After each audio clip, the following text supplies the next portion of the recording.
bienvenue dans ce rendez-vous sur l'actualité africaine. Au Sénégal, des ONG ont dénoncé hier une volonté des autorités d'affaiblir la société civile à l'approche de l'élection présidentielle après le retrait de l'agrément d'une d'entre elles accusée d'avoir financé de manière illicite le mouvement Y en a marre.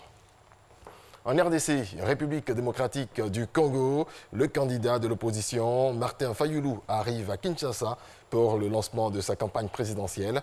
Le 23 décembre prochain, les électeurs choisiront un successeur à Joseph Kabila, le président sortant qui est resté constitutionnellement au pouvoir en tant que leader intérimaire, même si son deuxième et dernier mandat a pris fin il y a presque 2 ans. L'ancien président angolais José Eduardo dos Santos a réfuté hier les accusations de son successeur João Lourenço d'avoir vidé les caisses de l'État dans un nouveau bras de fer entre les deux hommes. João Lourenço a affirmé au journal portugais L'Expresso, paru le week-end dernier, avoir trouvé les coffres de l'État vides. José Eduardo dos Santos lui a répondu lors d'une conférence de presse surprise à Luanda, la première depuis son départ de la présidence. Il y a eu un enlèvement au Kenya, celui d'une bénévole humanitaire italienne. C'était dans un village du sud-est du pays où un groupe armé a ouvert le feu sur les habitants et blessé 5 personnes. Au Malawi, les restes de 6 soldats morts la semaine dernière dans une embuscade tendue par les rebelles en République démocratique du Congo sont arrivés à Lilongwe, la capitale du Malawi. Le président Peter Mutharika a organisé une cérémonie en l'honneur des soldats tués.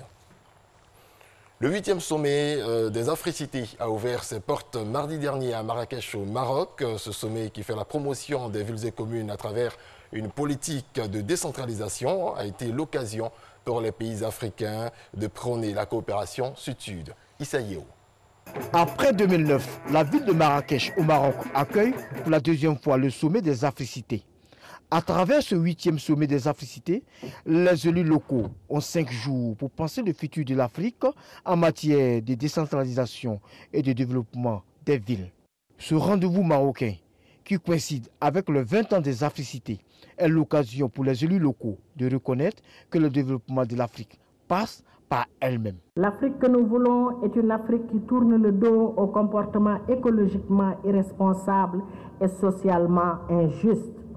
C'est une Afrique respectueuse des équilibres avec la nature et mobilisée pour réaliser son intégration et son unité à partir de ces territoires dans le respect de leur diversité.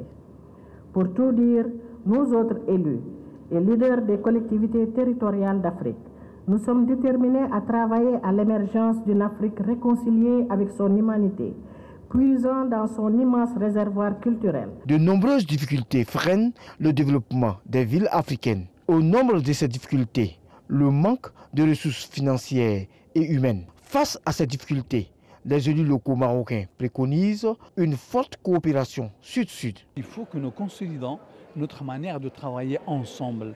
Africains. Nous sommes des frères, nous sommes des amis, nous sommes dévoués au même destin. Donc nous devrions travailler pour nos villes et pour nos concitoyens.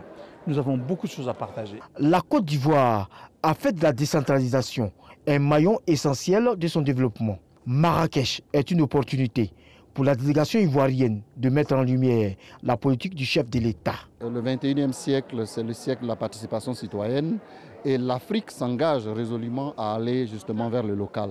Et la Côte d'Ivoire n'est pas en reste, il suffit seulement de voir un peu ce qui vient de se passer en Côte d'Ivoire. Nous sortons des élections locales et le gouvernement a réaffirmé justement son engagement vers des transitions des collectivités territoriales.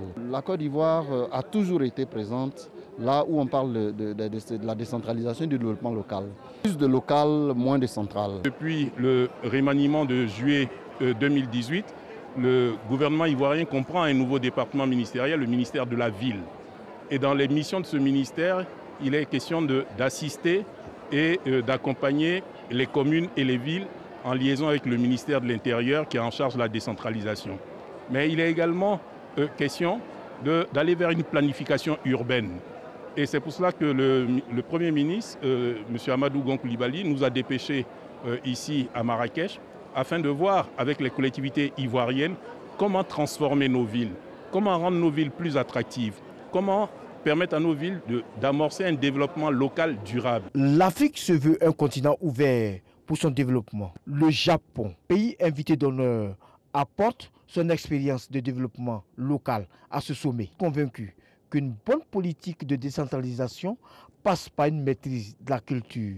Le maire de Marrakech décrète sa ville capitale africaine de la culture en 2019. 5000 participants prennent part à ce 8e sommet des Africités à Marrakech. C'est la fin de ce journal. Je vous retrouve à 7 h pour le développement de l'actualité internationale.